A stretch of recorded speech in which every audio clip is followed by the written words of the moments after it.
Yazdığımız proqramların kompüter yaddaşında necə yadda saxlandığını bilmək bir proqram mühəndisi olaraq bizim üçün çox önəmlidir. Çünki bunun vasitəsilə artıq biz bilmiş olacağıq ki, bu proqram yaddaşda necə istifadə edir və necə istifadə etdiyini bildiyimiz üçün də onu optimizasiya edə biləcəyik. Yəni daha səmərəli şəkildə yaddaşdan istifadə etməyini təmin edə bilərik. Sonra ola bilər proqramda baş vermiş yaddaşla əlaqəli problemləri düzgün şəkildə diaqnostik etmək və onları düzgün şəkildə həll edə bilməyimiz üçün də o proqramın yaddaşdan necə istifadə etdiyini bilməyimiz gərəklidir. İnşallah bu videoda da və bu videodan sonra gələcək bir-iki videoda da biz bu yazdığımız proqramların kompüterin yaddaşından necə istifadə edildiyini tam bir şəkildə başa düşmüş olacağıq. Gəlin indi ən təməldən başlayaq ona görə də. Biz bir kod yazırıq. Yəni bütün proqramlar arxada bir proqramlaşdırma dilləri vasitəsilə yazılıb. Və bizim yazdığımız bu proqram kompayler vasitəsilə 1 və 0-lara çevrilir. Yəni kompüter təlimatlarına çevrilir. Bu təlimatlarda CPU tərəfindən işə salına bilməyi üçün RAM-a yüklənməlidir. Çünki RAM yaddaşa da, yəni yaddaşa yüklənməlidir. Çünki bizim CPU yalnızca RAM-la çalışır. Yəni proqramı təlimatı icra eləmək üçün o təlimat RAM-da olmalıdır. Düzdür, arada kəşlər və s. filan var. Amma onlar sadəcə optimizasiya məqsədi ilədir. CPU yalnızca RAM-ı tanıyır. Və ona görə də siz bir proqramı işə saldıqda, ola bilər ki, terminaldan, yəni qara ekrandan, ola bilər ki, adi ilə UI-dan hər hansı bir, məsəl üçün, Google Chrome-a 2 dəfə klik eləməklə onu açırsınız. Bu zaman nə baş verir? Arxada əməliyyat sistemi götürür həmin proqramın təlimatlarını, 1 və 0-larını, exe fayl, exe deyil, 1 və 0-larını götürür, yüklüyür, RAM-a yüklüyür. Və RAM-a yükləndikdən sonra da artıq CPU tərəfindən icra olunmağa hazır vəziyyətə gətirir. Və bu ilk bizim kompüterin RAM-la əlaqəsi bu RAM-a yükləndiyi hissədir. Yəni, həmin o proqramın təlimatlarının yükləndiyi hissə. Bunun fərqli adlarını görə bilərsiniz. Misal üçün, kod hissəsi deyən var buna, tekst hissəsi deyən var. Yəni, bu fərqli adlar görə bilərsiniz. Amma əsas məğzi odur ki, yəni bu hissə adlanır proqramımızın təlimatlarının yükləndiyi hissə. İkinci hissəmiz adlanır və bu ikinci hissəyə də fərqli adlar görə bilərsiniz. Data hissəsi deyək biz buna. Data adı ilə də adlanır bu. Data hissəsi nədir? Bu data hissəsini başa düşmək üçün ilk öncə məlumatlarımız, dəyişkənlərimiz daha doğrusu, nə tipi dəyişkənlərimiz var? Məsəl üçün bizdə var lokal dəyişkənlər var, qlobal dəyişkənlər var, statik dəyişkənlər var. Bunlar nədir? Lokal dəyişkənlər odur ki, adından bəlli olduğu üçün yaradıldığı yerə, təyin olunduğu yerə lokal adlanır və ondan çöldə artıq əlçatan olmur. Məsələn, harada bir dəyişəni biz harada yarada bilərik? Ola bilər ki, bir funksiyanın içərisində yarada bilərik. Ola bilər bir if condition'ının və yaxud da for loop'un içərisində yarada bilərik. O harada yaradılıbsa, yaradıldığı şeyin bir body'si var da, oradan çöldə artıq əlçatan olmur. Yəni o onun skopu adlanır. Yəni bir funksiyanın içərisində siz bir dəyişən yaratdığınız zaman digər bir funksiyadan onu dəyərini əldə edə bilməzsiniz və yaxud da dəyərini dəyişdirə bilməzsiniz. Bu lokal dəyişkənlər adlanır. Bu lokal dəyişkənlər data hissəsində yadda saxlanılmır. Bunun stack adlı bir hissə var. Onu inşallah növbəti videoda görəcəyik. Özünün stack və heap'i özünün ayrıca bir videosunda əl alacaq inşallah. O bu data hissəsində yadda saxlanılmır. Lokal dəyişkənlərdən başqa bizdə də var bir qlobal dəyişkənlər. Qlobal dəyişkənlər də adından bəlli olduğu üçün o təyin olunur və təyin olunanda istənilən funksiyadan, hətta başqa fayllarda yerləşən funksiyalar tərəfindən belə əlçatan olur. Və bu kompüter işlədiyi, yəni proqramın işlədiyi müddət boyunca da o qlobal dəyişkən orada yadda saxlanır. Və bu data hissəsində ilk yadda saxlanılan məlumatımız qlobal dəyişkənlərdir. Çünki qlobal dəyişkənlər proqramın bütün ömrü boyunca orada yadda saxlanılır. Digər bir dəyişkənlər burada saxlanıla bilən, ola bilər statik dəyişkənlər. Statik dəyişkənlər nədir? Statik dəyişkənlərin də özlüyündə lokal ola bilər, qlobal ola bilər. Amma məsələn, lokal statik dəyişkənin lokal dəyişkəndən fərqi ondan ibarətdir ki, lokal dəyişkənləri məsələn, siz funksiyanın içərisində yadda saxlayırsınız və bu funksiya işini bitirdikdən sonra o lokal dəyişkənlər yaddaşdan silinir. İnşallah növbəti videoda bunu tam şəkildə başa düşəcəyik. Amma indi elə başa düşün ki, funksiya işini bitirəndə onun daxilindəki lokal dəyişkənlər də RAM-dan silinib gedir.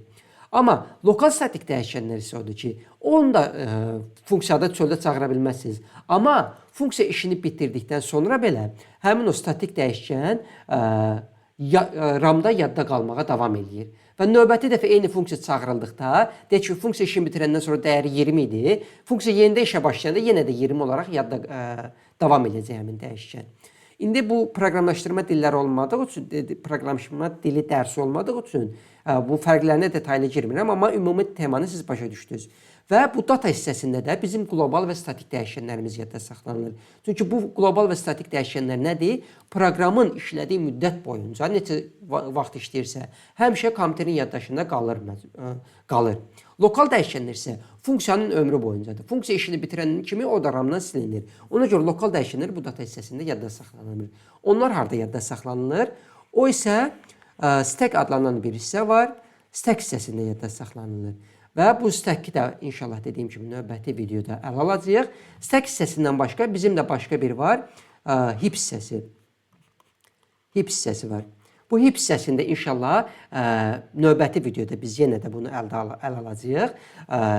Və burada bir şey də deyim ki, bu kod text hissəsi, data hissəsi bunların ölçüsü RAM-da sabitdir. Yəni bir dəfə proqram compile oldu və RAM-a yükləndi və yükləndiyi müddətdən sonra bunların ölçüsü dəyişmir. Həmçinin stack-in də ölçüsü dəyişmir, amma bu heap-in ölçüsü proqram gərəkli, yəni proqrama əlavə məlumat lazım olduqda heap-in ölçüsü artıb azala bilir. İnşallah bu stack və heap-ə hal-hazırda ilişməyin. Növbəti videoda inşallah bunu da başa düşəcəyik. Və bu videonu da bitirməmişdən övvəl qısa bir mövzuya da toxunub inşallah bu videonu bitirəcəm.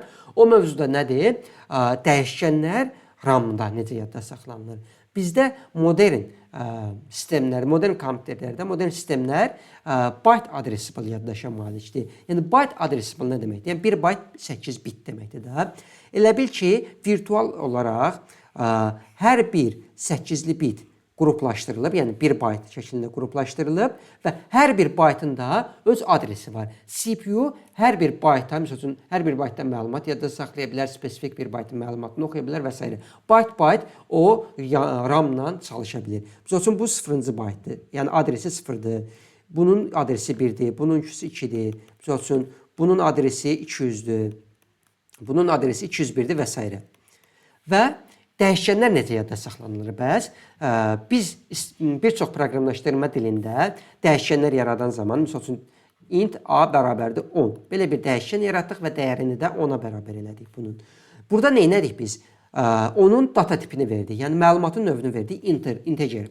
Integer nədir? Bu integer vasitəsilə biz dedik ki, bu dəyişkənin içərisində tam ədəd saxlanılacaq və bu tam ədədin də maksimal ölçüsü bu ola bilər. Bundan əlavə başqa dəyişkənlərimiz də var. Məsəl üçün, ola bilər ki, biz kəsr ədədləri yadda saxlaya bilərik, ola bilər hər hansı bir teksti yadda saxlaya bilərik, mətni yadda saxlaya bilərik və s. Və bir çox proqramlaşdırma dilində də ona görə biz dəyişkənin data tipini veririk. Və bu yazdığımız kod da bizi kompilerlər vasitəsilə proqram, kompüter təlimatlarına, CPU təlimatlarına, prosesor təlimatlarına çevrildiyi zaman artıq kompiler bilir ki, bu integer bir çox sistemdə 4 byte-dır. Bir çox sistemdə 4 byte yer gərəklidir. Ona görə nə edir? Arxada gedir A adresin, gərək deyək ki, 200-cü adresdə yadda saxlanılacaq da. A dəyişkəninin adını 200 ilə əlaqələndirir və integerdə olduğu üçün 200-dən 203-ə qədər, yəni 200-cü adresdən başlayaraq növbəti 4 byte-ı bu A dəyişkəni üçün rezerv edir. Və deyək ki, növbəti sətirlərdə siz bu A-nın dəyəri sizə lazım oldu. Misal üçün deyək ki, print funksiyası vasitəsilə bu A-nın dəyərini ekrana yazdırmağınız gərəkli oldu. Onda da bu compiler bu koda baxacaq və başa düşəcək ki, A adresi 200-cü adresdən əlaqələndirilib baxı. Gedəcək başlayacaq 200-cü adresdən və bunun da data tipi bilərək integerdir. 200-cü adresdən başlayaraq növbəti 4 byte-ı oxuyacaq və 4 byte-ın da içərisində yerləşən məlumatı götürərək artıq nə etməsi gərəklidirsə, misal üçün, ekrana yazdırmaq ola bilər və yaxud da hər hansı üzərində riyazi əməliyyatlar gerçəkləşdirə bilər və s. İndi nə lazımdırsa, onu burada icra etmiş olacaq. Və bizim dəyişənlər də bu şəkildə yadda saxlanır. Dediyim kimi, hər bir dəyişəndə fərqli-fərqli yaddaş tutum ola bilər. Misal üçün, deyək ki, hər hansı bir hərfi, misal üçün, xarakter data tipi də var, C-də, indi başqa proqramlaşdırma dilində başqa ola bilər. Düzün, S deyə bir dəyişkən yaratdıq, bunun içərisində A hərfini yadda saxladıq. Və bu çarda 1 baytdır yadda. 1 bayt yer tutacaq. Sadəcə 200-cü bayt buna kifayət edəcək. Ola bilər ki, məsələn, floatımız var, double'ımız var. Bunlar 8 bayt, 16 bayt. Hər bir data tipinin öz fərqli ölçüsü var. Bu şəkildə bizim yaratdığımız dəyişkənlər RAM-da yadda saxlanılır. Bunu başa düşdüksə, inşallah videonu burada bitirək. Növbəti videoda bəs stack və heap nə işə yarayır, onu başa düşməyə çalışaq. Və son bir şeydə toxunum. Yəni biz burada dedik ki, 4 dənə hissə, yəni yazdığımız proqram kompüterdə 4 dənə hissədə yadda saxlanır deyə göstərmişik. Amma ola bilər ki, hər hansı bir başqa proqramlaşdırma dilində də 5 hissədə yadda saxlansın. Amma əsas məğzi odur ki, bu hissələri başa düşsəz, bu 4 hissəni. Başqa proqramlaşdırma dili hər hansı bir optimizasiya məqsədi ilə bunu 5 hissəyə bölübsə, onu da başa düşmək sizin üçün asan da ola bilər. Yəni əsas məntiqi burada tutmağa çalışın. Başqa yerdə 5 dənə gördükdə çaşıb qalmayın. Yəni o da sadəcə bunu başa düşsə, onu başa düşməyiniz yəni 2 vur 2 olacaq sizin üçün. Yəni inşallah növbəti videoda görüşərik.